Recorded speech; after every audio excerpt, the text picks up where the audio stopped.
to stand for what is just and to ensure that no one is beyond the reach of the law. Matapos na ilabas at i-anunsyo sa publiko ang lagpas sa sapat na bilang ng mga kongresistang lumagda sa pagpapatalsik kay Vice President Sara Duterte, ay binanatan kaagad ng ilang kaalyado ni Vice President Sara Duterte, si House Speaker Martin Romualdez. Matapang na ipinahayag ni House Speaker Martin Romualdez na hindi sila natatakot na mapatalsik sa pwesto ang sinumang may kapangyarihan na naging traidor sa tiwala na ibinigay ng taong bayan. Narito ang kanyang naging pahayag. We have exercised our oversight functions with boldness and resolve, exposing inefficiencies, dismantling injustices, and holding accountable those who betray the public trust. No institution is greater than the Republic. No ambition is above the Constitution. And no one, no matter how powerful, is immune from the will of the people. Subalit ilang araw lamang na lumabas ang impeachment kay Vice President Sara Duterte, ay nagsampa ng kaso ang mga kaalyado ni Vice President Sara Duterte ng kasong kriminal kay House Speaker Martin Romualdez.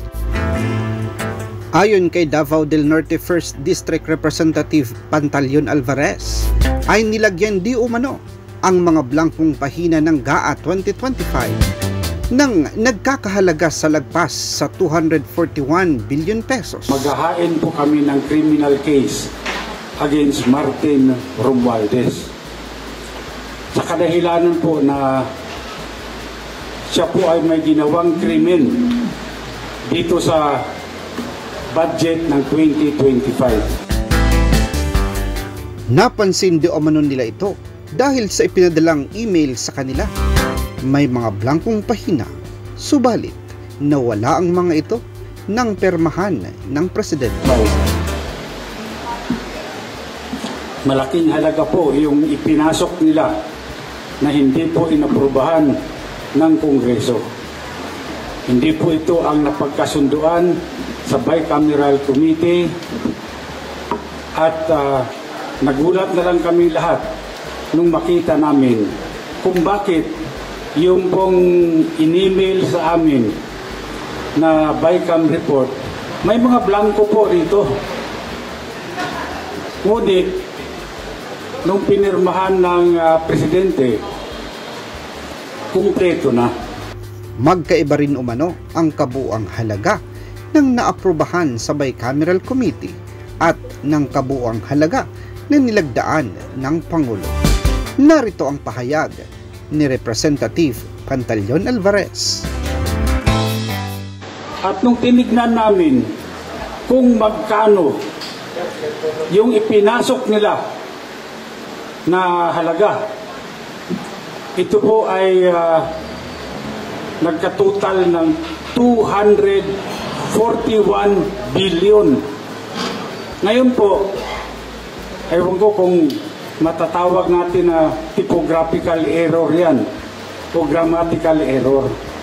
Napakalaki po ng halaga, 241 billion. Wala pong ganung halaga ang inaprubahan ng Bicam at hindi po rin yun ang inaprubahan sa plenaryo. Bakit po nagkaroon ng ganung halaga doon sa General Appropriations Act, GAA?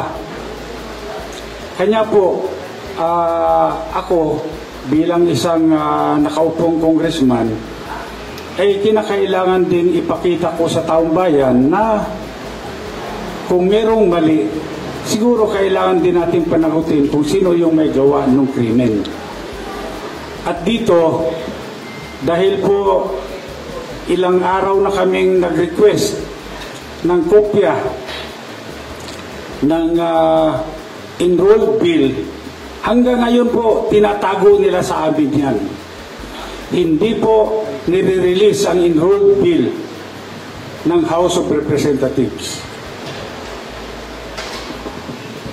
ako nagpapasalamat sa lahat na kayo po ay nandito ngayon at upang malaman po, tulungan nyo kami para malaman ng sambayanan kung ano pong mga kalukuhan ang ginagawa dyan sa Kongreso. Sino-sino pa ho ang sasampahan ng kaso isasampa? Sa aking pagkaalam, no, pwede akong i-correct ng aming mga abogado nito kung meron akong makaligtaan na pangalan. Number 1, siyempre si Martin Romualdez.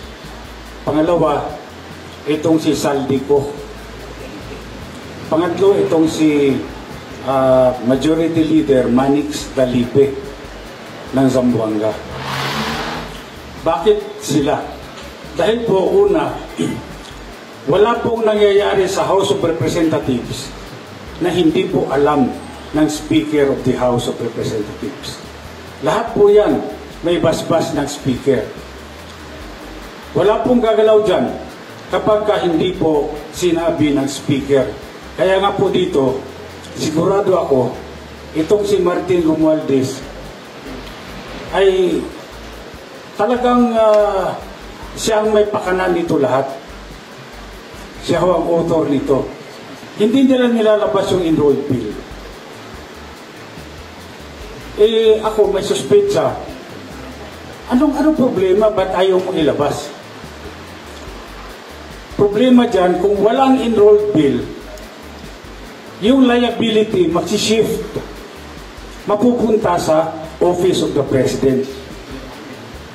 Pinirmahan niya, walang enrolled bill. Sino naglagay ng blanco? Hindi sila. Kaya malaking problema. Siguro mabuti ilabas na nila yung enrolled bill para naman makumpare natin. Tama ba yan o pareho ba yan nung inaprobahan ng BICAM, inaprobahan ng plenary? Litong-lito ngayon ang taong bayan. Kaya't ang tanong nila'y, sino ang nagsasabi ng totoo? Ang kampo ni Vice President Sara Duterte o ang kampo ni House Speaker Martin Romualdez?